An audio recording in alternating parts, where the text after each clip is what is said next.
The sky above is studded with stars and countless galaxies. In them we can read not only our origin, but also our final destination.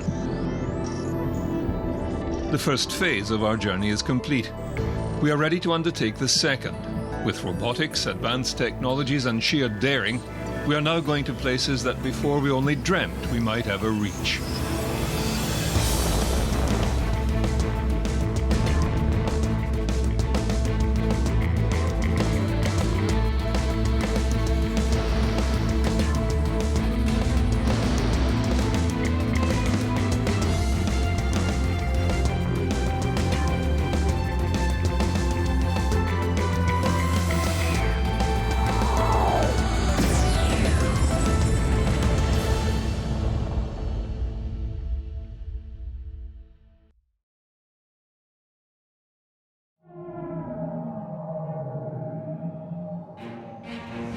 It was here at Peenemünde on the Baltic coast where the opening shots of the space race were fired.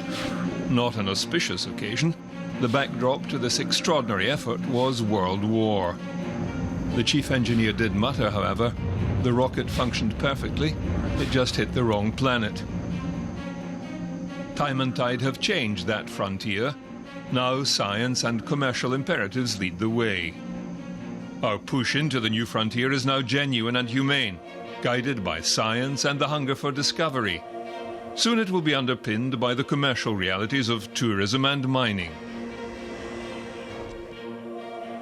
Research and engineering advances are ongoing.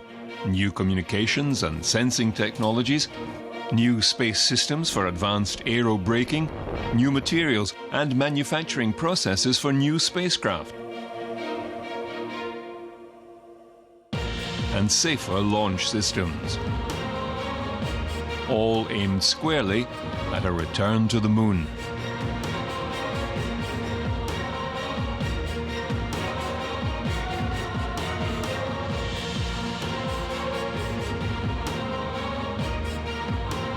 Then on to Mars for a long-term stay.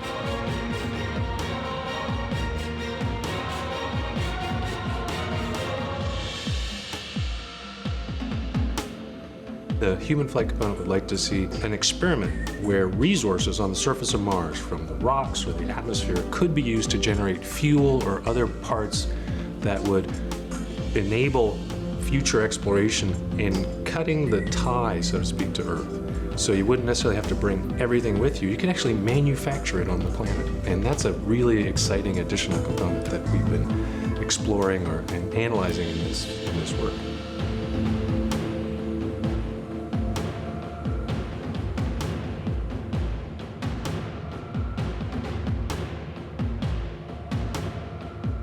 This will extend our reach even further, with planned excursions to the asteroids and comets giving us access to even greater resources.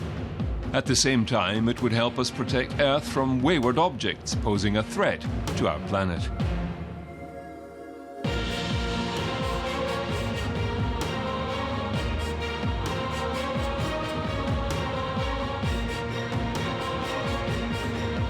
Then there is the challenge of the greater solar system, visiting the outer planets and their moons.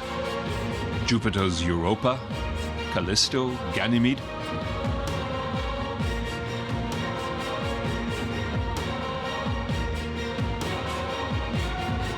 Or Saturn's Enceladus, a potential life-harboring location. Or cloud-covered Titan, which holds vast hydrocarbon resources. Then, the great interstellar voyages to other stars and other planets. Like HD 189733b, a gas giant. Or Gliese 1214b, a water world. Or even Kepler 186f, a nearby Earth-like planet.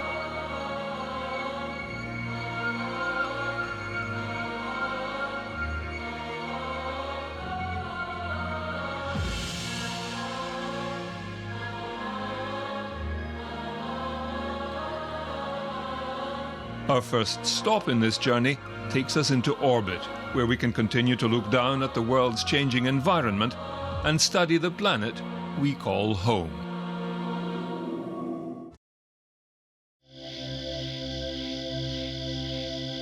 We humans are mere passengers on board this vessel called Earth. We cannot control the direction she takes, how fast she spins, but we can influence her complex and dynamic ecological climate engine. To study this machine that sustains us, scientists have used satellites as one of their primary tools. Of the 6,600 satellites launched so far, some 3,600 remain in orbit, with only 1,000 still operational. There are two main sorts of satellites that we use for weather forecasting. The first sort is the geostationary satellite. Now, these geostationary satellites are launched into orbit at 36,000 kilometers above the Earth's surface. And at this height, they orbit the Earth precisely once per day. I can illustrate it like this. The Earth rotates around its axis on a 24-hour basis, and at the same time, the satellite orbits the Earth. So it always stays over the same point of the Earth. In this way, it takes an image of the Earth, now with our MSG series, every 15 minutes, and it can provide very high rapid update cycles from that data. The other main sort of weather satellites we have are the polar orbiters. Now, these orbit the Earth at a much lower altitude, about 800 kilometers, and they orbit pretty much over the North and South Pole in what we call a sun-synchronous orbit. Now, because they're much lower down, they're able to provide us with a much more detailed view of the Earth and the atmosphere. The complexity of the Earth climate model is due to a range of variable inputs, from solar radiation, solar winds, magnetic fields, gravity, thermal absorption, to water temperature and salinity, ice and cloud coverage, carbon dioxide and other trace gases in the atmosphere, to name just a few. The first order of business has been to monitor our weather.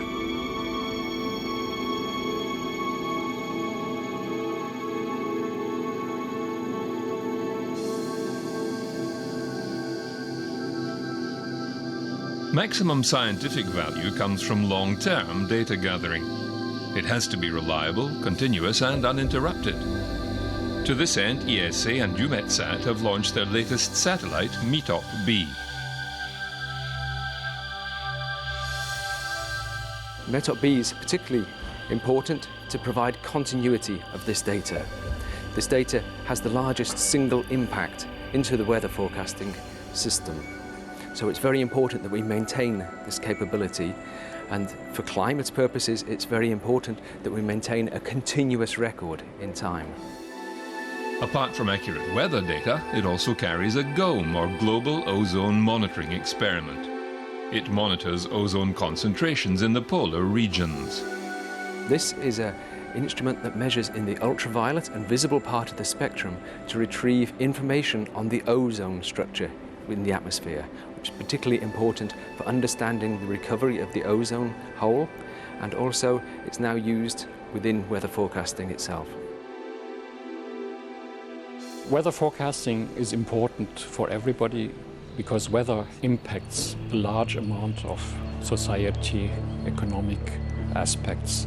It impacts everyday's life. Satellites improve weather forecasting, so improved forecasting enables us to provide earlier warnings, better warnings, give us more time to warn.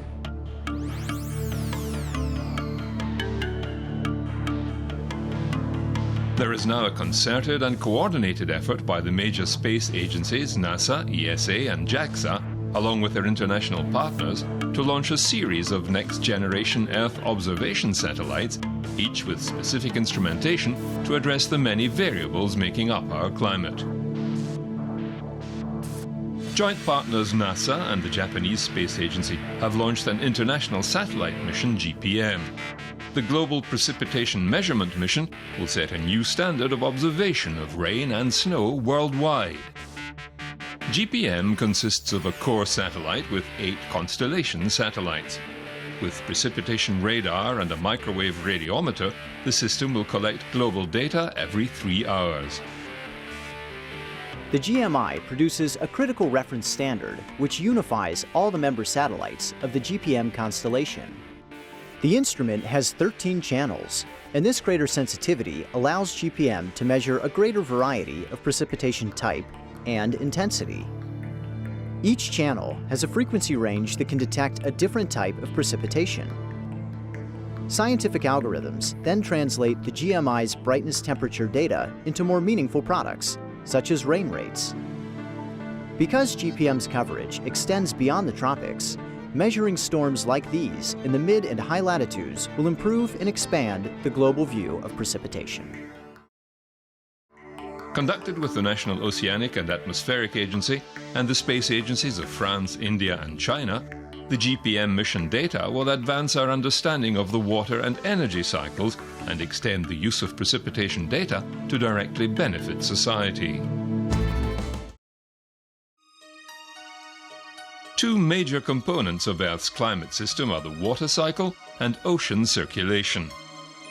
The joint US-Argentinian Aquarius Satellite de Aplicaciones Científicas mission can map the salinity or the concentration of dissolved salt at the ocean's surface. By measuring ocean salinity from space, Aquarius will provide new insights into how the massive natural exchange of fresh water between the ocean, atmosphere and sea ice influences ocean circulation, weather and climate. One of the oldest and most venerable satellite missions to date is Landsat. A NASA and US Geological Society project begun in 1972 with the launch of the first Landsat satellite, it is the longest-running contiguous Earth imaging program. The 8th of the series is currently in orbit. It orbits over the North and South poles, taking imagery on the sunlit side of the Earth every time it passes. The Landsat 8 satellite makes 14 orbits per day and covers the entire globe every 16 days.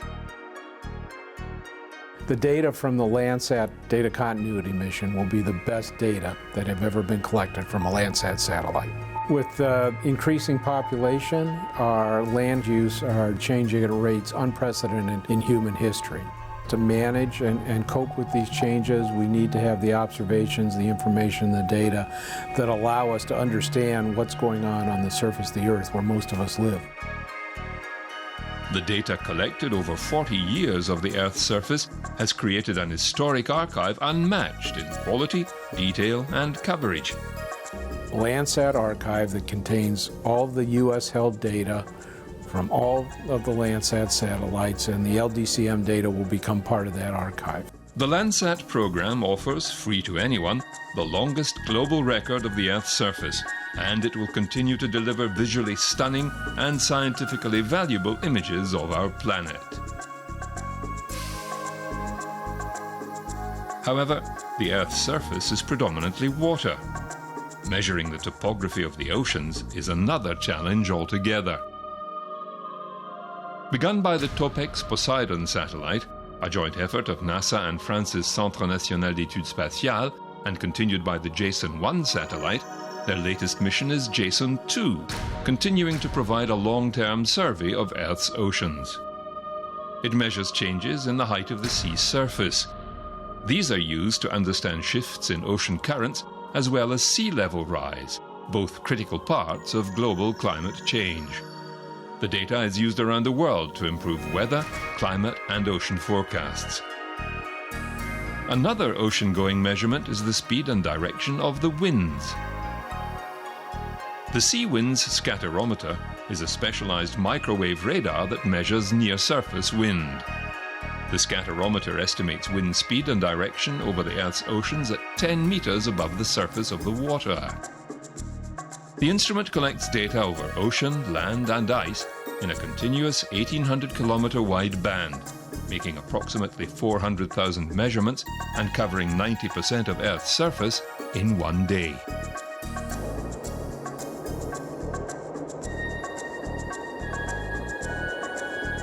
Earlier satellites could only image the uppermost layers of clouds. CloudSat was among the first satellites to study clouds on a global basis. It looked at their structure, composition and effects. The key observations are the vertical profiles of cloud liquid water and ice water contents and related cloud physical and radiative properties. Landsat flies in tight formation with the Calypso satellite, carrying a backscattering LIDAR, and these two satellites follow behind the Aqua satellite in a somewhat looser formation. When we started with airs on Aqua, we had two goals defined to us, before the mission started. One, provide data to the nation's weather forecasting center, which is NOAA, and improve weather forecasting. So that was the first goal achieved, and we, the science team, felt good. The second goal was improve our understanding of the climate system, the water vapor. That is the main mechanism by which weather and climate is formed here on Earth. The combination of data from the three satellites provides a rich source of information that can be used to assess the role of clouds in both weather and climate. The European Space Agency's Earth Explorer program has seen several high-tech satellites play their part in our understanding of the global climate. We have launched 3 missions, meanwhile, with fantastic results and very innovative technology. SMOS, the Soil Moisture and Salinity satellite, observed soil moisture over the land and salinity in the oceans. Cryosat, the ice mission, measured the thickness of the massive ice sheets over Greenland and Antarctica and the marine ice in the Arctic. It used a sophisticated stereo radar system and has helped give us a better understanding of the relationship between ice and global warming.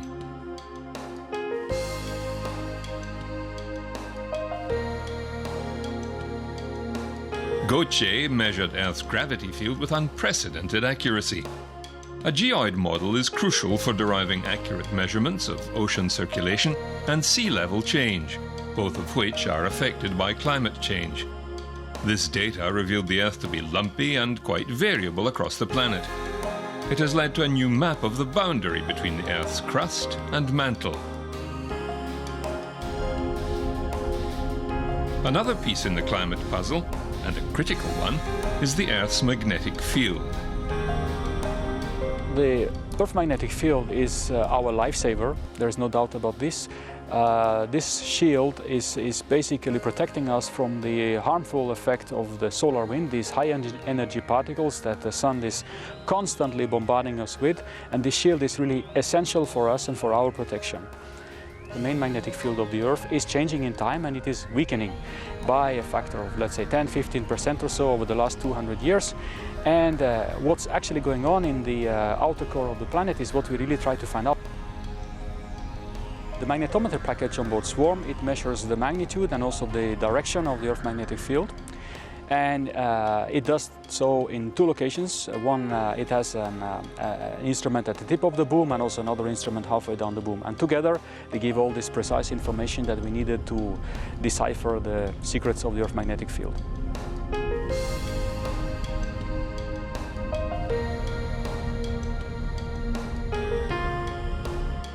ESA is now developing a new family of missions called Sentinels as part of their Copernicus program. It is not sufficient to monitor the evolution of the ice cap or to monitor the sea level rise during 5 years and then stop. We really need to monitor those things over a very long time period. And this is what Copernicus will bring. It will bring a long-term frame for continuous monitoring of our environment. Sentinel-1A is the first of a 2-satellite mission that will scan land and oceans using advanced radar to deliver imagery regardless of weather. Copernicus is the most ambitious Earth observation program to date. The European Space Agency is putting together 6 families of Sentinels that will take care of the objectives of the Copernicus program, monitoring the land, the marine environment, the atmosphere, climate change, and providing a fast response to security and emergencies. In total, there will be 6 Sentinel missions, each pair of satellites devoted to specific observations. Each Sentinel has a specific duty. Sentinel-1 is more specifically tailored to emergency response. Sentinel-2 is focused on monitoring of the land. Sentinel-3, together with Sentinel-6, is focused on the monitoring of the ocean and waters. Sentinel-4, together with Sentinel-5, is specially tailored to the monitoring of the atmosphere. The International Space Station is also host to several climate sensors.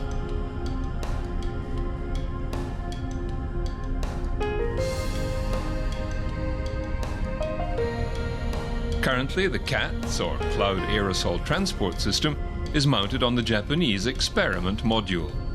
Using light detection and a ranging LIDAR system, it detects and measures pollution, dust, smoke and other aerosols in the atmosphere. NASA will be installing another instrument, the RapidScat, onto the end of the station's Columbus module this year.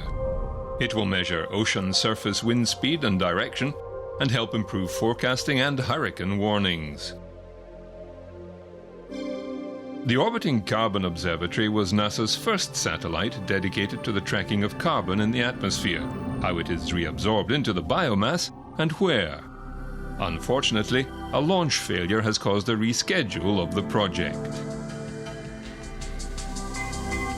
But we need the measurements that spacecraft like OCL will make in order to understand the processes controlling the rate of buildup of carbon dioxide in our atmosphere so that we can understand how it will change in the future. Other projects in motion include the Atmospheric Dynamics mission Aeolus with its high-power UV laser, which will measure wind speed, air moisture and dust particles to advance our understanding of atmospheric dynamics.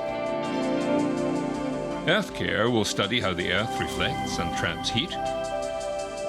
Biomass will study the state of the Earth's forests. NASA's Clario satellite will measure incident solar irradiance and the Earth energy budget. SMAP, the Soil Moisture Active Passive, is an Earth satellite mission designed to measure and map Earth's soil moisture and freeze-thaw state to better understand terrestrial water, carbon and energy cycles.